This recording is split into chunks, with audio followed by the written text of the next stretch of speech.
Bakit ang region po namin wala pa maski isa natanggap ng mga incentives?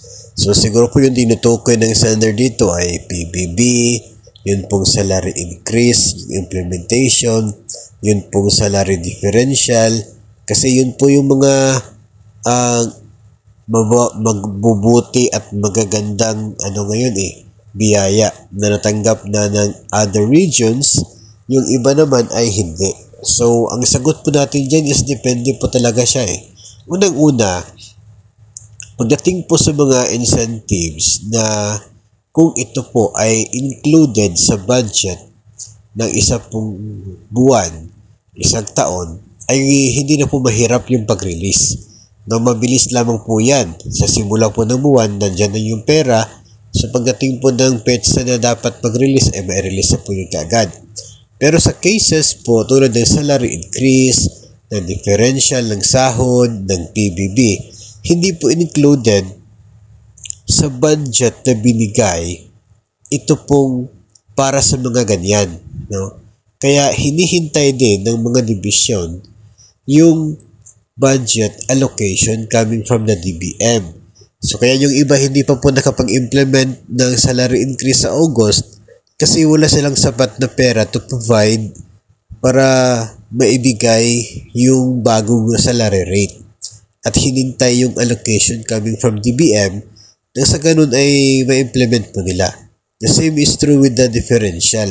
No? Kasi yung differential, ibig sabihin, yung sahod na kulang from January.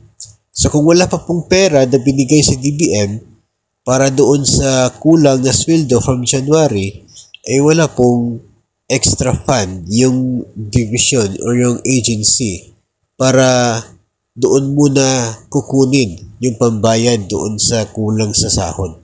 So that's one reason kung bakit hinihintay muna nila na darating yung allocation from DBM.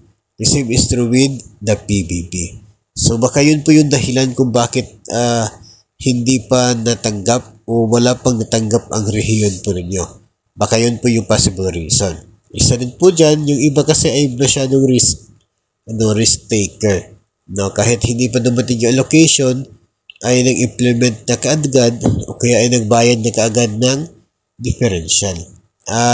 Ang nangyayari dyan ay may ibang mga bayarin na supposedly babayaran this month, ay ang mangyayari the following month na lang bayaran if ever hindi narating yung allocation from DBM. So parang risky siya sa part ng mga personnel na nagmamanage sa finances, pero maganda siya sa part po ng mga receivers ng nasabi pong benepisyo. So depende na po yan sa desisyon ng agency at depende na po yan kung ano po yung kanilang susundin.